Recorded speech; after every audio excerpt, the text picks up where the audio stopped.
నమస్తే. New York city మేయర్గా తాజాగా జొహ్రాన్ మమ్దానీ ఎన్నికల్లో విజయం సాధించాడు. అయితే ఎక్కడో న్యూయార్క్ నగరానికి ఇతను మేయర్ అయితే భారతదేశంలో ఎందుకు హెడ్లైన్స్లో నిలుస్తున్నాడు? ఇతను ఫస్ట్ ఇండో అమెరికన్ ముస్లింగా ఈ ఘనతను సొంతం చేసుకున్నాడు. కొంతమంది ఈయన హీరోగా అభివర్ణిస్తున్నారు, కొంతమంది ఇతనికి వ్యతిరేకంగా పోర్ట్రే చేస్తున్నారు. ఎందుకు భారత్లో ఇతని గురించి చర్చ ఎందుకు జరుగుతోంది? Let's find out. నాతో స్టూడియోలో అందుబాటులో ఉన్నారు సీనియర్ జర్నలిస్ట్, రాజకీయ విశ్లేషకులు సురేష్ కొచ్చిటిల్ గారు. సురేష్ గారు నమస్తే. నమస్తే రాజు గారు. యాక్చువల్గా ఇప్పుడు మన దేశంలో ఏదో ఒక సిటీకి మేయర్ అయితే అమెరికాలో అది పెద్ద హెడ్లైన్స్లో రాదు కూడా. కానీ ఎక్కడో న్యూయార్క్ సిటీకి మేయర్ జొహ్రాన్ మమ్దానీ అయితే భారతీయ మూలాలు ఉన్నటువంటి వ్యక్తి అని చెప్పి అతను హీరోగా కొన్ని మీడియా సంస్థలు పోర్ట్రే చేస్తున్నారు. కొంతమంది అంటున్నారు, స్ట్రైట్ క్వశ్చన్, ఇతను యాంటీ రాడికల్ ఐడియాలజీ ఉన్నవాడు, యాంటీ ఇండియా, యాంటీ మోదీ అని కొంతమంది అంటున్నారు. కంప్లీట్ డిఫరెంట్ పర్స్పెక్టివ్స్ కనబడుతున్నాయి. ఈయన పుట్టింది మీకు మనందరూ తెలిసిందే, యుగాండాలో పుట్టారు, Kampala. Two Indian parents, Mahmood Mamdani and Mira Nair. Director Mahmood Mamdani ఆయన బాంబే నుంచి, అండ్ మీరా నాయర్ ఫ్రమ్ రోర్కేలా, ఒరిస్సా, అక్కడ పుట్టారు ఆమె. బట్ ఆబ్వియస్లీ వాళ్ళ మదర్ వాజ్ అ మలయాళీ, దానికోసం వాళ్ళ పేరు నాయర్ అని వచ్చి. కానీ అన్నిటికంటే ఇంపార్టెంట్ దీంట్లో ఒక ఫ్యాక్టర్ ఏంటంటే మమ్దానీ పొలిటికల్ ఫిలాసఫీ ఎక్కడి నుంచి మొదలవుతుందని. చాలా ఆయన కాలేజీలో ఉన్నప్పుడు కూడా ఆయన బయోడేటా మీరు చూస్తే హీ వాజ్ అ లెఫ్టిస్ట్, చాలా క్లియర్ అది. అది కాకుండా యాంటీ సెమిటిక్, అంటే యాంటీ జూయిష్, యూదులను వ్యతిరేకిస్తాడు, అది జ్యూస్ని వ్యతిరేకిస్తారు. అది మీరు చెప్పొచ్చు న్యాచురల్గా ముస్లిం ఉంటే అది జరుగుతుందని. అందరూ ముస్లిమ్స్ వ్యతిరేకించరు, మన అందరికి తెలిసిందే. కానీ ఈయన చిన్నప్పటి నుంచే ఈయన యుఎస్కి వచ్చిన తర్వాత 1990లో, అప్పుడు దాని తర్వాత యుఎస్ సిటిజన్షిప్ అక్వైర్ చేసుకున్న తర్వాత, కానీ యుగాండన్ పాస్పోర్ట్ అప్పుడు కూడా రిటైన్ చేసుకున్నారు. It still has the passport with, ఎందుకంటే it's allowed as per law. అక్కడ మన దగ్గర లేదు, మన దగ్గర ఒకటే పాస్పోర్ట్ ఉండాలి. అది కాకుండా అన్నిటికంటే ఇంపార్టెంట్ ఏంటంటే ఈయన ఎడ్యుకేషన్ తర్వాత కూడా ఈయన పెళ్ళి కూడా ఒక సిరియన్ అమెరికన్ రమా బజ్వాజ్ ఆమెతో చేసుకున్నారు. దే మెట్ ఆన్ ఒక డేటింగ్ యాప్ టిండర్ అని, దాంట్లో మీట్ అయ్యారు. Okay. And she is a designer, ceramic designer, fashion designer, mostly digital designer. ఆమె ఈయన మొత్తం ఆయన ఇమేజ్ కంట్రోల్ చేసేది ఆమె. ఆయన ఏ టై వేసుకుంటారో, ఏ షర్ట్ వేసుకుంటారో మొత్తం కంట్రోల్ చేస్తుంది. కానీ మమ్దానీది మెయిన్ ఫిలాసఫీ లెఫ్టిస్ట్ ఐడియాల నుంచి వస్తే ఏంటంటే, ఆయన ఇప్పుడు కూడా ఉండేది ఒక 1 bedroom అపార్ట్మెంట్లో ఉంటున్నారు. $2,300 పర్ మంత్ రెంట్ పే చేస్తున్నారు. ఆఫ్ కోర్స్ ఆయన ఒక న్యూయార్క్, మన దగ్గర మున్సిపల్ కౌన్సిలర్ అని చెప్పేసి ఆ పోస్ట్లో ఉన్నారు ఇప్పుడు. దాంట్లో ఆయనకు సంవత్సరానికి $130,000 శాలరీ వస్తుంది. ఇప్పుడు దాన్ని పెరిగి ఇప్పుడు 2,40,000 దాకా రావచ్చు salary. So you can afford a better life style, లేదని కాదు, కానీ చేయడు. పబ్లిక్ ట్రాన్స్పోర్ట్ తీసుకుంటాడు, కార్లు తీసుకోడు. కారు కూడా లేదంటున్నారు. So I cannot believe it, but still we need to believe it. అది కాకుండా ఆయనది ఏంటంటే చాలా ఫ్రూగల్ మెథడ్, అంటే ఎక్కువ ఖర్చులు లేకుండా నడిపించడం ఆయన ఫిలాసఫీ. న్యూయార్క్లో ప్రాబ్లం ఏంటంటే, న్యూయార్క్ అనే ఒక సిటీ ఒక బస్లింగ్ ఫైనాన్షియల్ క్యాపిటల్, చాలా 9/11 జరిగిన చోట, 20 సంవత్సరాల ముందు. వరల్డ్ ట్రేడ్ సెంటర్ బాంబింగ్ జరిగింది. So not 9/11, world trade centre. ఆ వరల్డ్ ట్రేడ్ సెంటర్ బాంబింగ్లో కూడా వీళ్ళ ఫాదర్ దాని తర్వాత ఒక బుక్ రాశారు, good Muslims and bad Muslims అని చెప్పి పుస్తకం. వీళ్ళ ఫాదర్ మహమూద్ మమ్దానీ. కానీ మమ్దానీది బేసిక్ ఫిలాసఫీ రెంటల్ తగ్గించాలి అని 5-6 క్యాంపెయిన్ ప్రామిసెస్ ఉండే. దాంట్లో ఫస్ట్ వన్, న్యూయార్క్లో రెంట్లు చాలా పెరిగిపోయినాయి, తగ్గించాలి. దాన్ని ఏం చేయాలి? తగ్గించడానికి ఫ్రీజ్ చేసి పడేయాలి. అంటే రెంట్ ఎంత ఉందో అంతే, ఇక మీరు దాన్ని పెంచలేరు, అంటే పర్ స్క్వేర్ ఫీట్ ఎంత అంతే వాళ్ళు డిసైడ్ చేస్తారు గవర్నమెంట్. కమ్యూనిస్ట్ ఫిలాసఫీ అది, లెఫ్టిస్ట్. వేరస్ న్యూయార్క్లో ఈ యాజ్ ఆఫ్ 2025 నా దగ్గర ఉన్న డేటా ప్రకారం దేర్ ఆర్ 4 lakh మిలియనర్స్, 4 లక్షల మంది మిలియనర్స్ ఉన్నారు. అంటే క్యాపిటలిస్టిక్ సొసైటీ అనుకోవచ్చు. 123 బిలియనర్స్ ఉన్నారు ఓన్లీ న్యూయార్క్. ఓకే.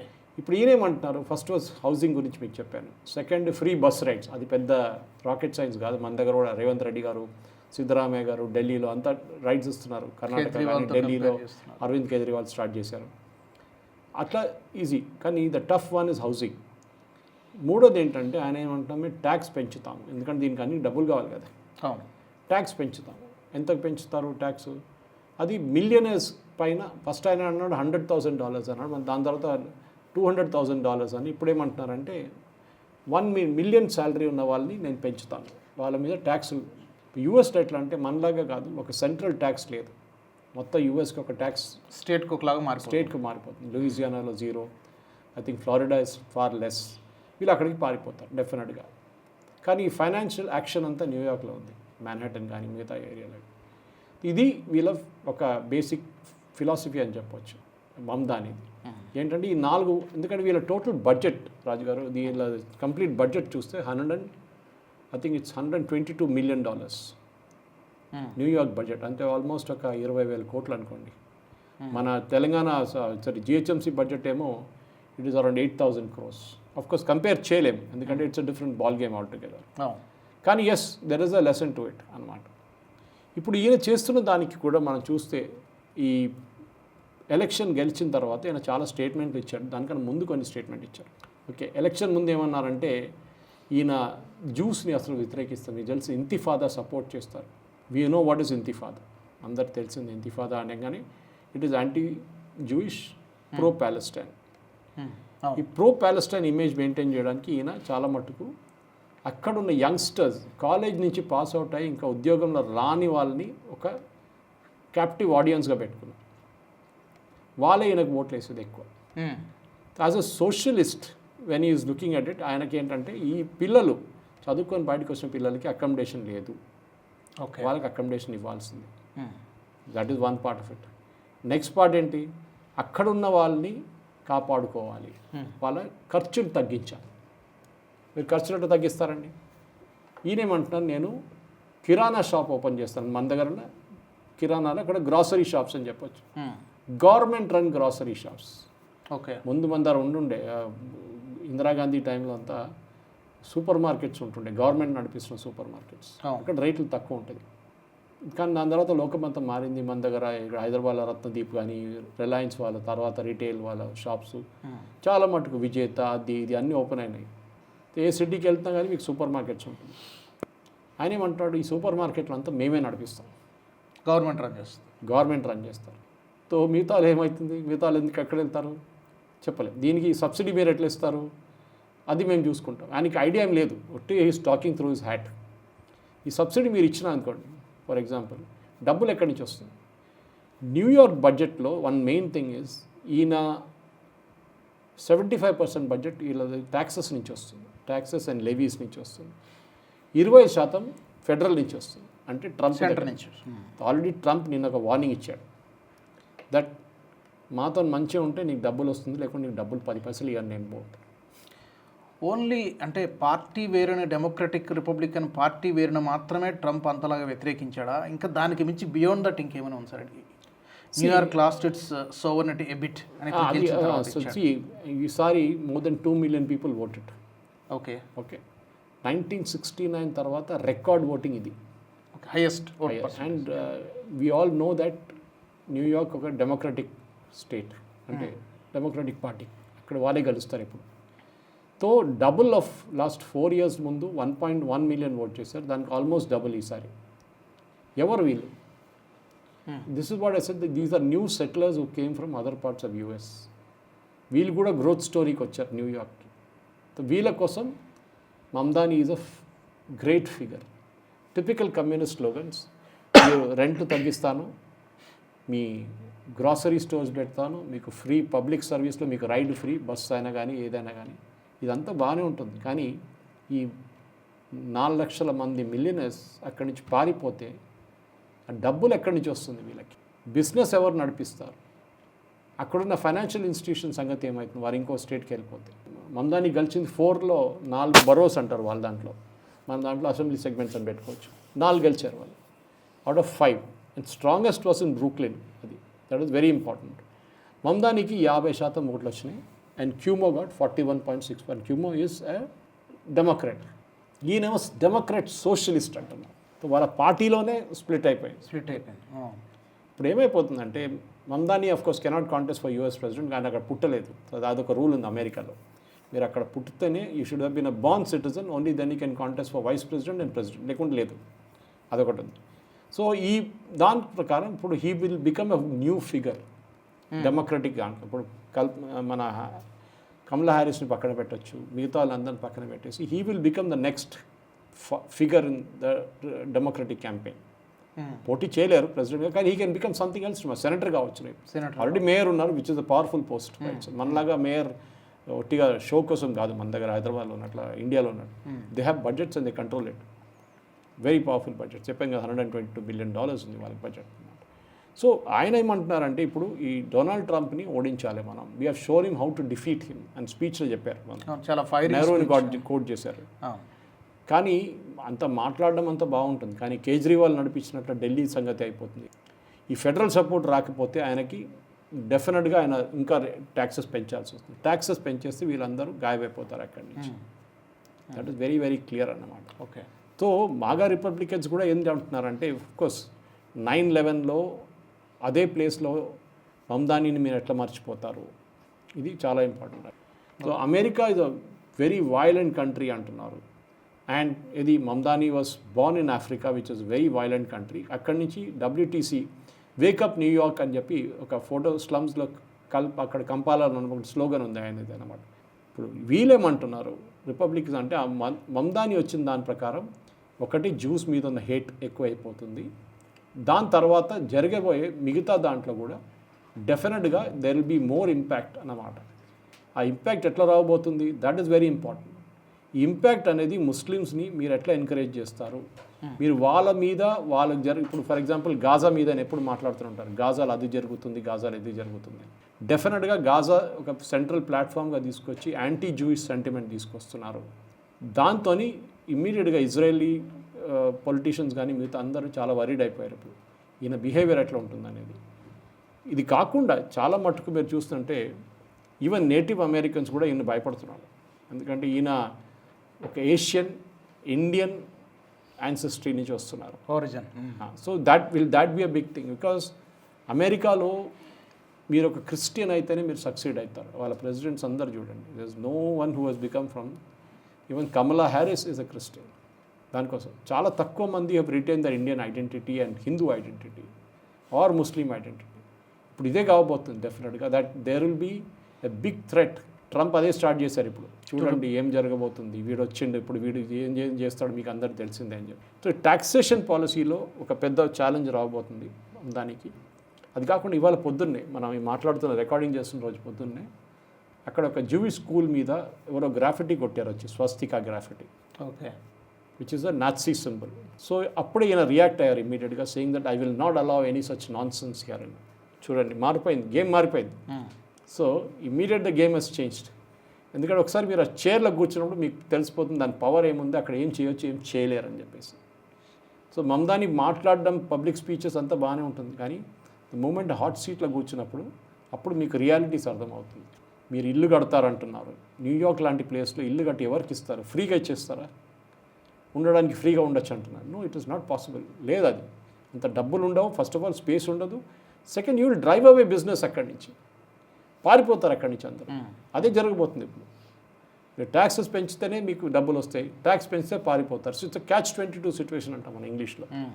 అదే రాజుగారు జరగబోతుంది. And definitely this gonna be big challenge for Mamdani. అయితే సార్ కొంతమంది అంటున్నారు యాక్చువల్గా మమ్దాని ఎన్నిక యూకేతో కొంతమంది కంపేర్ చేస్తున్నారు. యూకేలో ఎలాగైతే సెటిలర్స్ వచ్చి సెటిల్ అయిపోయి అక్కడంతా కూడా ఆల్మోస్ట్ వాళ్ళనే తరిమేసేటువంటి పరిస్థితి. చాలా సిటీలకి మేయర్లుగా వాళ్ళే ఉన్నారు, ఆ సామాజిక వర్గం వాళ్ళే ఉన్నారు. ఇప్పుడు యూఎస్లో కూడా నెమ్మదిగా మొదలైందా? ఇల్హాన్ ఒమర్ కానివ్వండి, ఇప్పుడు రీసెంట్గా గజాలా హష్మి, ఐ థింక్ ఆమె హైదరాబాద్లో పుట్టిందని చెప్తున్నారు. సో ఇది కూడా యూఎస్లో అది మొదలైందా అనేటువంటి క్వశ్చన్ రేంజ్ అవుతుంది.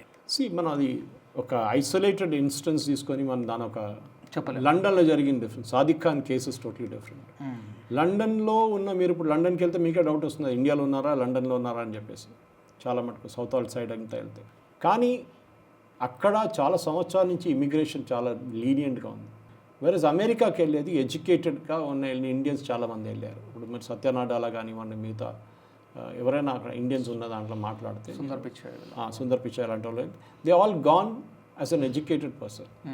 యూకేలో అట్లా కాదు. యూకేలో చాలా మట్టుకు లోవర్ లెవెల్ నుంచి హయ్యర్ లెవెల్ దాకా కూడా వెళ్ళారు. కానీ మీరు యూకేలో ఒక ఇండియన్ మీరు చెప్పలేరు ఈయన he is a big businessman. Of course మన కోబ్రా బియర్ ఆయన హైదరాబాద్ నుంచి ఉన్నారు. అట్లా అంటే చాలామంది ఉన్నారు. కానీ that is a kind of once in a while అని చెప్పొచ్చు, మిలిమోరియా అలాంటి వాళ్ళు. కానీ పెద్ద బిజినెస్ వాళ్ళు ఎవరు లేరు అక్కడ. So how is it that you going to run the entire thing? This is going to be a challenge for him. ఎందుకంటే ఒకటి ఆయన మీద ఏం చేసినా కానీ డౌట్ వస్తుంది వీళ్ళకి, ఏం చేస్తున్నాడు అని చెప్పేసి. So Muslim, okay, that Jewish వాళ్ళు విడవరు, జూయిష్ వాళ్ళ దగ్గర మీడియా వాళ్ళ చేతిలో ఉంది, and definitely they will pursue him. వాళ్ళు ఎంటబడతారు, ఎంటబడిన తర్వాత వాళ్ళు చేసే పనులు వాళ్ళు చేస్తారు. ఒక క్యాంపెయిన్, యాంటీ ముస్లిం క్యాంపెయిన్ డెఫినెట్గా ఉంటుంది, దాంట్లో డౌట్ లేదు. బికాస్ న్యూయార్క్ అనే సిటీలో కూడా చాలా మటుకు డిఫరెంట్ ఏరియాస్లో డిఫరెంట్ కమ్యూనిటీస్ ఉంటాయి. బ్రాంక్స్ ఉంటుంది సపరేట్, మ్యాన్హాటన్ ఉంటుంది సపరేట్, కొంత దాంట్లో రిచ్ పీపుల్, కొంత దాంట్లో ఏషియన్స్, కొంత దాంట్లో బ్లాక్స్ ఉంటారు. ఇట్స్ ఎ కంపోజిట్ సిటీ అనమాట, కాస్మోపాలిటన్ సిటీ. మీరు మొత్తం అందరినీ క్యారీ చేసుకొని మీకు నడవాల్సి వస్తుంది. మీరు ఒకటే ఒక కమ్యూనిటీ లేకుంటే ఒకటే ఒక సెక్షన్ ఆఫ్ పీపుల్ దగ్గర వెళ్తే ప్రాబ్లం రాబోదు. Again the problem is very simple. ఆయన ఏం చేస్తే కానీ ట్రంప్ ఆయన వెంటబడి ఉంటారు. అప్పుడు he will be behind him, because communist అనే ఒక స్టాంప్ ఆయనకు వచ్చేసింది. అది ప్రాబ్లం అన్నమాట. ఈ కమ్యూనిస్ట్ అనే స్టాంప్ రాగానే డెఫినెట్గా Trump will not leave him, he will go after him and he will, ఆయన ఎక్కడ చిన్న తప్పు చేసినా కానీ, ఎందుకంటే దానికి ఒక థ్రెట్ ఉంది వీళ్ళకి. మిడ్ టర్మ్ పోల్స్ రాబోతుంది ఇప్పుడు యూఎస్లో నెక్స్ట్ 6 monthsలో. మిడ్ టర్మ్లో already Trump is down at 32% approval ratings. దానితో 2 మేయర్ పోస్ట్ ఇంకా ఓడిపోయారు. అది కోర్స్ డెమోక్రటిక్ సీట్స్ ఉండే అనుకోండి.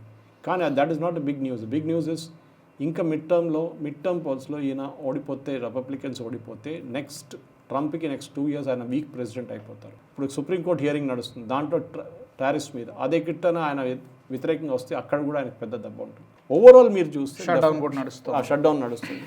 ఓవరాల్ చూస్తే Trump has failed in his policies.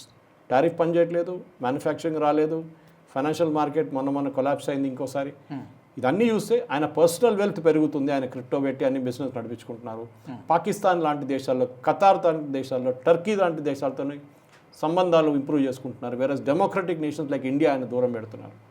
ఇదంతా చూస్తే ట్రంప్ కూడా ఇప్పుడు తెలిసిపోయింది దట్ హిజ్ ఓన్ బ్యాక్యార్డ్లో ప్రాబ్లం ఉంది, ఆయన పాలసీస్ మార్చాల్సి వస్తుంది. That is what he will have to do over the next 3 to 6 months. చేసిన తప్పులన్నీ సరిదిద్దుకోవాల్సి వస్తుంది. ఫైనల్ క్వశ్చన్ సార్, అంటే దీనికి సంబంధించి ఇందాక నేను స్టార్టింగ్ క్వశ్చన్ అడిగినప్పుడు ఇక్కడ రిలవెన్స్ ఏంటి?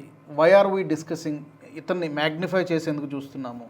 అతను how he looks at India or Bharat, మన వాళ్ళు ఎట్లా చూస్తారు? ఏమైనా రిలవెన్స్ ఉందా? He will not care for India. He will not. ఆయన నెహ్రూ స్పీచ్లో మెన్షన్ చేశారు, ధూమ్ మచాదే పాట పెట్టారు, అదంతా చెప్పొచ్చు. కానీ the main thing is as an individual మన దగ్గర ఎట్లా అయిపోతుందంటే, బయట ఆస్కార్ ఇస్తేనే మనకి అవార్డు ఇచ్చినట్లు ఉంటుంది, నేషనల్ అవార్డు కాదు. బయట వాడు ఒక వైట్ స్కిన్ వాడు అప్రిషియేట్ చేస్తేనే మనకు ఉంటుంది. అది మనకు ఇండియన్ ఒక ఫిలాసఫీ. ఓన్ చేసుకుంటారు వెంటనే. ఇప్పుడు సత్యానాడేలా కానీ, సుందర్ పిచాయ్ కానీ వీళ్ళు వచ్చినప్పుడు వెందే టుక్ ఓవర్ ఎంత హైప్ ఉండే అప్పుడు కూడా, అది ఒక వారం 10 రోజులు 15 రోజులు ఉంటుంది, దాని తర్వాత గాయబ్. ఓకే, వాళ్ళ పనులు బిజీ అయిపోతారు, మనం కూడా మన పనులు బిజీ అయిపోయి. ఇది కూడా అంతే. ఈ 10 daysకి ఉంటుంది, దాని తర్వాత వాళ్ళ పని వాళ్ళకి, ఆయన టెన్షన్ ఆయనకు ఉంటుంది, మన రిటర్న్ మన నార్మల్ లైఫ్కి వచ్చేస్తుంది. We can hold him only as an example saying ఒక ఇమిగ్రెంట్ యూఎస్కి వెళ్తే how you can progress up in life అనేది. That is one example you can hold up. అది ఇందిరా నూయి ఉండొచ్చు, మిగతా వరల్డ్ బ్యాంక్ చీఫ్ ఆయన ఉన్నారు, చాలామంది ఉన్నారు చూడండి. అట్లాంటి అడోబి శంతను నారాయణ, అడోబిది చాలామంది Indian entrepreneurs are there who have created. Vinod Dham with Pentium chip అప్పుడు డిస్కవర్ చేసిన ఆయన. ఇట్లాంటి ఎగ్జాంపుల్స్ చాలా ఉన్నాయి. America is a nation of entrepreneurs, దాంట్లో డౌట్ లేదు. మన వాళ్ళు ఇక్కడి నుంచి ఎందుకు వెళ్తారంటే అదే, మన దగ్గర ఉన్న కానీ క్లైమేట్ ఇప్పుడు ఇంప్రూవ్ అవుతుంది. కానీ we are also in a socialist mode before. కానీ మమ్దాని ఆ సోషలిస్ట్ మోడ్ తీసుకొచ్చి రూల్ ట్రై చేస్తే he will fail, miserably fail in US. అది ఆయనకు ఒక పెద్ద వార్నింగ్. అది బహుశా ఆయన 6 నెలల్లో ఆయన పాలసీలన్నీ మెల్లమెల్ల మార్చుకుంటారు. అది జరగబోతుంది. ఓకే, నెక్స్ట్ ఎలక్షన్ గెలుస్తాడో లేదో సపరేట్ డిసిషన్. కానీ ఆయన పాలసీస్ చిన్నది ఫ్రీ బస్ రైడ్స్ అంతా that's okay, that will go on. Even grocery stores కూడా ఎన్ని స్టోర్లు అని చెప్పట్లేదు, 10 తెరుస్తాడేమో, సరే. దాని తర్వాత ఏం చేస్తారు? Housing is the biggest crisis. అక్కడ New York is very very expensive housing. అది మీరు సెల్ఫ్ క్రియేటెడ్ క్రైసిస్ అది. బికాజ్ అక్కడ 4 లక్షల మిలియనర్స్ ఉన్నారంటే మళ్ళీ ఇంకేం కావాలి మీకు? వాళ్ళే కంట్రోల్ చేస్తారు. మళ్ళీ పెద్ద రియల్ ఎస్టేట్ చైన్స్ ఉన్నారు, వాళ్ళు కంట్రోల్ చేస్తారు. మీరు ఏం చేయలేరు. ఇఫ్ యూ ట్రై, వాళ్ళు పారిపోయే లూయిజియానో లేకుంటే ఫ్లారిడానో లేకుంటే టెక్సస్కి వెళ్ళిపోతారు, వాళ్ళు అక్కడ బిజినెస్ చేసుకుంటారు. And then New York will suffer. Crime పెరుగుతుంది, అది అన్నిటికంటే పెద్ద వరి. ట్రంప్ అదే అంటున్నాడు. Yes it will happen. It will happen. ఎందుకంటే ఈయన ఫస్ట్ ఏమో పోలీస్ ఫోర్స్ని కట్ డౌన్ చేస్తా అన్నారు ఫ్లాయిడ్ ఇన్సిడెంట్ తర్వాత, కానీ దాని తర్వాత మనం మళ్ళీ ఆయన మార్చుకున్నారు, లేదు అట్లే నేను చెప్పలేదు అని చెప్పేసి పోలీస్ చీఫ్ని మారుతా అన్నాడు. ఇప్పుడు అది కూడా ఎలక్షన్ గెలవంగానే అది కూడా మార్చేసిండు, లేదు ఆయన ఉండొచ్చు, ఆయన ఎక్కడ వెళ్ళక్కర్లేదు, we will increase the number of police అంటున్నారు ఇప్పుడు. సో ఒకసారి మీరు బయట నుంచి మాట్లాడడం చాలా ఈజీ, కుర్చీలో కూర్చున్న తర్వాత కుర్చీలో కూర్చున్నప్పుడు మీకు అప్పుడు తెలుస్తుంది దాని నిజాలు ఏంటి, ప్రాబ్లమ్స్ ఏంటి, then you will change your attitude. Communist అంటున్నారు, ఓకే, రాడికల్ అని కొంతమంది అంటున్నారు, ఓన్లీ మీడియా ఎగ్జాజరేషనా లేకపోతే రాడికల్ అని చెప్పలేము, ఎందుకంటే యూ మే బి యాంటీసెమిటిక్, చాలామంది ఉన్నారు యాంటీసెమిటిక్. రాడికల్ అనేది ఎక్కడ వస్తుందంటే then you cross the thin line between religion and politics, అప్పుడు మీరు రాడికల్ అయిపోతారు, మీ థాట్స్ మారిపోతుంది, మీరు ఏం చూసినా మిగతా ఎనిమీలాగా చూసుకుంటారు. That is when the world changes and the radical thing comes. ఇంకా ఆ స్థాయికి వెళ్ళలేదు అక్కడ వెళ్ళలేదు, పక్కన ఉన్నారు ఇంకా కొంచెం. ఓకే, లెఫ్టిస్ట్గానే ఉంటాడు. ఆల్ రైట్ సార్, చూద్దాం మరి ఈ ఛాలెంజెస్ని అతను ఎలా ఫేస్ చేస్తాడు, ముఖ్యంగా ట్రంప్ నుంచి వచ్చే ఛాలెంజెస్, అసలు ఫండ్స్ తెచ్చుకోగలుగుతాడా, క్రైమ్ రేట్ని కంట్రోల్ చేయగలుగుతాడా, ఇవన్నీ కూడా పెద్ద challenges. Thank you very much Suresh garu. Thank you. మరి ఈ టాపిక్కి సంబంధించి మీ అభిప్రాయాలను కూడా కామెంట్ సెక్షన్లో తెలియచేయండి. ఇంకా మా ఛానల్ నుంచి ఎలాంటి అంశాలను మీరు కోరుకుంటున్నారో అది కూడా మీరు కామెంట్స్ ద్వారా మాకు చెప్పొచ్చు. మరొక వీడియోలో మళ్ళీ కలుసుకుందాం. జై హింద్. ఈ వీడియో మీకు నచ్చినట్టయితే లైక్ చేయండి, 10 మందికి షేర్ చేయండి, అలాగే కామెంట్ల రూపంలో మీ అభిప్రాయాలను మాతో పంచుకోండి. Nationalist hub group of channels ను సబ్స్క్రైబ్ చేసుకుని తెలుగునాట జాతీయవాద జర్నలిజాన్ని ప్రోత్సహించండి. ఈ వీడియో కింద ఉన్న బెల్ ఐకాన్ పై క్లిక్ చేయడం మర్చిపోవద్దు.